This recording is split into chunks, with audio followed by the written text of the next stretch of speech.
She arrived in a crisp cream blazer, smiling as though the cameras were lifelong friends. But by the time the hour was over, that smile would be replaced with fire, fury, and the scrape of a studio chair being shoved back in real time. No one at Loose Women expected the Duchess of Sussex to lose her composure. No one expected Denise Welch to stand her ground. And certainly, no one foresaw what Meghan would say in the final minutes. This wasn't daytime television anymore. It was a live public reckoning waiting to combust. The set shimmered under warm lights and the hum of anticipation. ITV had landed a booking that most daytime producers could only dream of. Meghan Markle herself poised for what had been sold as a warm and candid conversation. The promise was balanced and respectful. But everyone knew that once Meghan stepped on stage, the stakes would shift. Ruth Langsford, ever the gracious host, welcomed viewers with practiced charm. Good afternoon, everyone. We have a very special guest today. She's a mother, a philanthropist, an advocate, and of course, royalty. Please welcome Meghan, the Duchess of Sussex.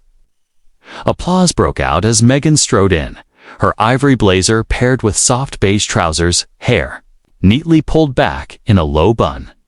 She took her place between Denise Welch, Kay Adams, and Janet Street-Porter, offering Ruth a poised nod before saying in her velvety, camera-perfect voice, "Thank you for having me.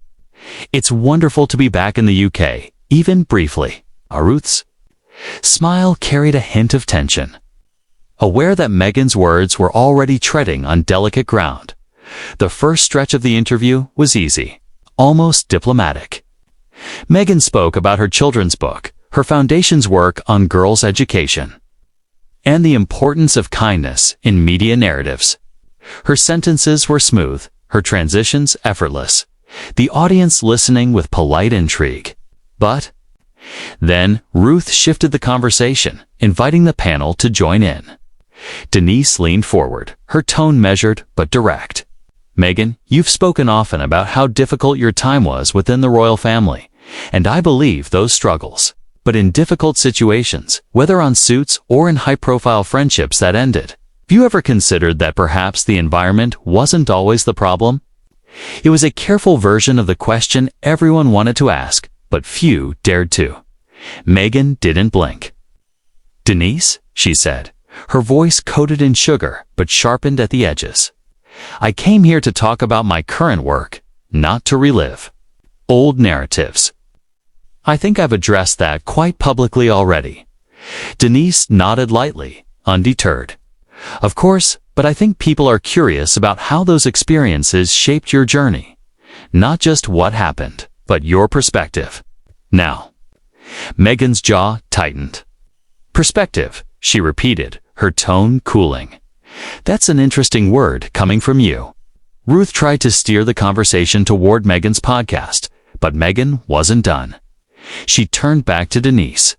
"You've built quite a career out of critiquing women in the public eye. Must be nice sitting there and judging from a comfortable chair." Denise stayed calm.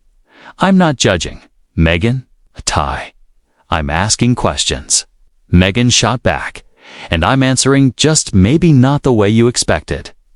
Kay attempted to lighten the mood, asking how it felt to return to the UK. Meghan smiled thinly. "Well, it's not like I rolled out a welcome mat, but I'm used to walking into rooms where I'm not entirely wanted." The temperature in the studio dropped. Janet asked after Prince Harry, to which Meghan replied, "Harry's doing just fine. He has a real family now, one that sees him." Denise followed with, "Do you miss him being close to his brother?" Meghan gave a dry laugh. "You seem very invested in my husband's private life. Maybe ask him next time." Denise didn't flinch. "That's fair. But viewers do wonder if reconciliation is ever on the horizon." Meghan's response was sharp. "I'm not here to stage a family reunion. I'm here because your producers begged my team for months." The set fell into a strained silence. Ruth quickly pivoted to Meghan's mental health initiatives, but the spark had already caught. Meghan crossed her legs, leaned back, and with a cool smirk, murmured, "Let's just see how far we get before the next interrogation." The segment ended abruptly, cutting to commercials.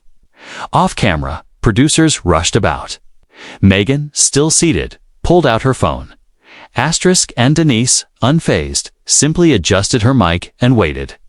She wasn't finished. The air inside the loose women studio had shifted heavier, charged, and edged with the kind of silence that means everyone's waiting to see who blinks first. After Meghan's icy deflection, most of the panel sat still, unsure whether to press further or let the Duchess tie herself in knots. But Denise Welch was not built for retreat. She cleared her throat, her voice steady and deliberate. "Meghan, I just want to understand something. You've spoken about privacy many times, yet you've done documentaries, interviews, and written books. Some people feel there's a contradiction there. How would you respond to that?" Meghan tilted her head, a faint smirk tugging at her lips. "Ah, the classic 'you said you wanted privacy, but you're on Netflix' argument," she said, her tone dripping with condescension.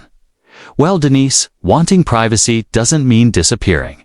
It means controlling your narrative. Maybe that's a bit too complex for some people to grasp." A ripple of gasps moved through the studio. Denise blinked once, absorbing the jab. "I think our viewers are perfectly capable of understanding nuance," she replied evenly. "But surely you can see how it looks when someone says they want space, then releases a 6-part documentary." Meghan scoffed. "Are we seriously still doing this? It's giving tired, Denise. Maybe read a new tabloid." Ruth Langsford shifted uncomfortably, trying to interject. "Perhaps we can move on to your children, Meghan. How are Archie and Lily adjusting to life outside the royal spotlight?" But Meghan waved it off. "No, Ruth. Let's stick with Denise's tabloid fixation. Maybe she's hoping this will make tomorrow's headlines." Denise exhaled quietly, steadying herself. "I'm not looking for headlines. I'm looking for honesty. That's what our audience values." Meghan leaned forward, resting her elbow on the table in a theatrical pose. "Honesty is subjective. Or didn't they teach you that in journalism school? Assuming you went to one." The room went silent. Kay Adams traded a worried glance with Janet Street Porter, who arched an eyebrow as if to say, "She didn't just say that." Still calm, Denise tried again. "Let's talk about Prince Harry. There have been reports that things between you two have changed, that he's been in the UK more often without you. Is everything all right between you?" Meghan's smile froze. She locked eyes with Denise, her voice dropping to a near whisper. "That's none of your business." Denise gave a small nod. "Of course, but you have shared so much publicly before. People are curious, and you've made your relationship a central part of your story." Meghan's arms crossed tightly. "Well, maybe I've learned my lesson. Just because I opened a window doesn't mean you get to kick down the door." Denise's next question was surgical. "Are you two still together?" "That's all I'm asking." Meghan's jaw tightened. "He's doing what he needs to do. I'm doing what I need to do. We're both adults. That's how healthy people function. But again, thank you for your concern." It was a neatly packaged answer, but the tension around her eyes gave her away. Ruth jumped in again. "All right, perhaps it's time to focus on your recent work in Rwanda." Meghan turned her head sharply. "No, let's finish this little interrogation first. Wouldn't want Denise leaving any meat on the bone." Denise leaned back, folding her hands in her lap. "I'm not interrogating you, Meghan. I'm pointing out inconsistencies." "That's part of journalism." Meghan laughed, short and dry. "This isn't a courtroom, Denise. You're not cross-examining me. Maybe try relaxing. Try supporting another woman for once." The studio audience reacted instantly, the collective ooh of a crowd that knew the gloves had just come off. The studio audience shifted in their seats, the tension now beyond awkward thick. Unyielding, settling into every pause, every glance, Denise kept her composure. "Support doesn't mean blind agreement," she said evenly. "Women can hold each other accountable too." "Oh, spare me the girl power lecture," Meghan snapped. "You've made a career out of criticizing other women from that chair? Forgive me if I don't buy your solidarity." Ruth tried to steer them back. "Let's move to your foundation's work on maternal health, Meghan," but Meghan wasn't budging. "No. I'm curious, Denise, since you seem to know so much about my marriage, my life. Why don't you tell the audience what it's like being in my shoes? What it's like to be dragged across continents by royal protocol, only to be dumped by the same public you tried to help." "I've never claimed to know your life," Denise replied calmly. "But you chose public life. You chose to tell your story. That means people will respond sometimes in ways you don't like." "Thank you for the lecture," Meghan sneered. "Should I kneel now, or wait until you hand me a copy of your autobiography?" The mood soured further. Even Kay Adams looked as if she was silently pleading for a lifeline. Denise kept her tone soft. "When you spoke with Oprah, you said your mental health was at risk. That resonated with so many women. But when those same women see you lashing out like this, dismissing questions with sarcasm, it confuses them. That's all I'm saying." "You don't get to police my trauma," Meghan shot back. "If I'm fiery, it's because I've been burned. I'm not here to make you comfortable." Ruth tried again. "Perhaps just a short break." "I'm perfectly fine," Meghan cut in, leaning forward. "I just didn't come here to be picked apart by someone who still thinks wearing Union Jack earrings makes her a patriot." The audience let out a collective oof. Denise's lips pressed tight, but her voice remained measured. "I don't hate you, Meghan. I don't even dislike you. But it feels like you've built a world where only your pain matters. Everyone else is an antagonist in your story." Meghan stood now, not leaving, but radiating defiance. To everyone watching, she said coldly, "This is what happens when you speak your truth in Britain. You get mocked, minimized, and turned into the punchline of your own trauma." Then, staring directly at Denise, she added in a whisper, "And they wonder why I left." The lights felt hotter. Meghan stood beside her chair, arms crossed like a barricade. Denise sat still, hands folded, her self-control taut as wire. Ruth made another attempt. "Perhaps we can shift to your philanthropic work, the Arcuel Foundation, your recent initiative on women's education." Meghan didn't look at her. "Funny, you weren't interested in that before. You were too busy dissecting my marriage and mental health. But now we're suddenly into philanthropy. How convenient." Kay Adams stepped in. "I don't think anyone here is trying to corner you, Meghan. We just wanted a conversation." "Please," Meghan scoffed. "If you wanted a conversation, you'd treat me like a human being, not a headline." From across the table, Janet's street porter muttered, "Well, you certainly make enough of those." "Excuse me?" Meghan demanded. Janet waved her hand dismissively. "Nothing, just an observation." Denise finally lifted her chin. Her voice was cool, but edged with steel. "You came here asking to be heard, Meghan. And for the last 20 minutes, that's all we've done, listened. Even when you mocked us, dismissed us, and questioned our intelligence. At what point does it become clear this isn't a conversation, it's a monologue?" The audience gasped. Murmurs rippled. Meghan took a slow step forward, each heel clicked sharp in the silence. "I came here thinking I'd sit with women who understood struggle, women who'd stand with me. Not gatekeepers of some outdated idea of British womanhood." Denise leaned forward, her voice calm but cutting. "And I came here thinking I'd be speaking with someone who wanted a dialogue, not a stage. But here we are. You think I want a stage?" Meghan's tone sharpened. You think I enjoy being scrutinized for every breath I take? You're doing a great job acting like it, Denise replied, her voice finally rising cold, deliberate. Because instead of using this platform to talk about the causes you say you care about, you've spent it belittling everyone around. You? A single sharp clap came from the audience loud in the tense quiet. Meghan flushed, clearly unprepared for the public to side against her. Do you have any idea what it's like to be hunted by the press? I do, Denise said without hesitation. I've lived it. I've battled mental illness publicly for years.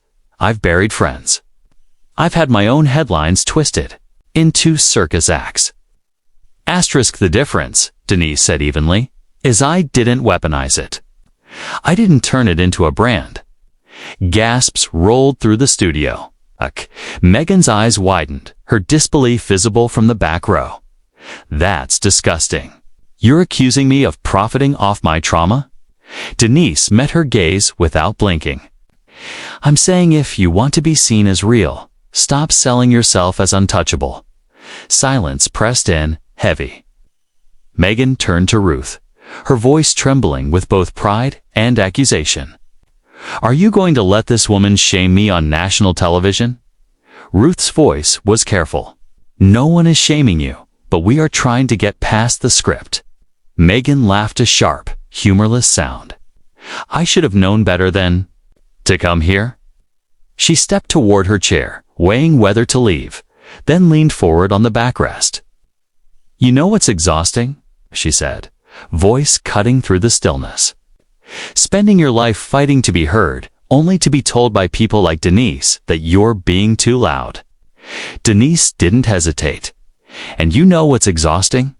Watching someone twist every question into a personal attack because they refused to answer honestly. The tension snapped like a wire. Meghan stepped forward, her tone icy. I hope this was worth the ratings, because I'm done. Not just with this interview, but with this charade you call journalism. She turned to the audience. Think twice about who you let define your truth. Without waiting for a reply, she ripped off her mic, tossed it onto the table, and walked toward the studio doors. The soft click of them closing was louder than any applause. No one spoke till Denise finally exhaled. Dana wanted to end like that? None of us did, Ruth murmured. But Meghan hadn't left yet. She stood frozen in the middle of the set, fists clenched, breath sharp. Even the cameraman had gone still. Denise, still seated, spoke with the calm precision of someone who had survived 100 on-air battles. If this is unbearable, every question feels like an attack, then maybe this platform isn't for you. Meghan's eyes flared. So now you're telling me to leave. This is journalism. Pushing people until they break just for a viral clip. Denise rose slowly, hands open. No, I'm saying if you can't have an honest conversation, without turning every question into an insult, maybe this discussion has run its course. Perhaps we should take a breath, Ruth began. No. Meghan cut in, voice sharp. She's been attacking me from the start. Playing innocent while throwing daggers. You call it questioning. I call it gaslighting. I'm holding you to the same standard as any public figure, Denise said, steady. I'm not calling you names. I'm not shouting. I'm not storming off. Oh, please, Meghan snapped. Don't play the victim. You ambushed me. I came here to talk about my work, not to be put on trial. Then maybe you should have said that before coming on a panel show, Denise replied. We ask questions. It's what we do. Meghan's tone rose, heat in every syllable. You don't want answers. You want headlines. You want another angry Meghan clip for your toxic media cycle. Denise inhaled, then delivered the line like a verdict. Then leave, Meghan. If you believe you're being abused here, go. The words hit like a slap. Meghan stared, stunned. Excuse me? You heard me? Denise said, arms crossed. "You're not a prisoner. You're free to go." "I wouldn't ask anyone to stay somewhere they claim is harming them." "I don't need your permission to leave," Meghan hissed, unclipping her mic. "I'm done being your punching bag. Please let's de-escalate," Ruth urged. "No, Ruth," Meghan shot back, voice echoing. "You let her tear me apart. You let this become a circus." She turned to Denise, the words like knives. "You're not a journalist, you're a glorified gossip columnist with a camera. Enjoy the ratings." Denise didn't answer. She didn't have to. Meghan tossed her mic onto the couch, turned for the exit, then paused. "Let the world see this. Let them see what happens when a woman refuses to be silenced. This is exactly why I left the royal family, because people like you think silence is grace and truth is arrogance." "And people like you," Denise replied coolly, "think every disagreement is persecution." "Goodbye, Meghan." The studio door swung shut. Ruth stood frozen. Janet looked pale. Denise sat back down, unshaken, after a long pause. Ruth cleared her throat. "We'll be back after the break." The cameras faded to black. What had just unfolded would go down as one of the most explosive moments in daytime TV history, leaving viewers to ask, was Denise pushing too hard, or was Meghan unwilling to be challenged?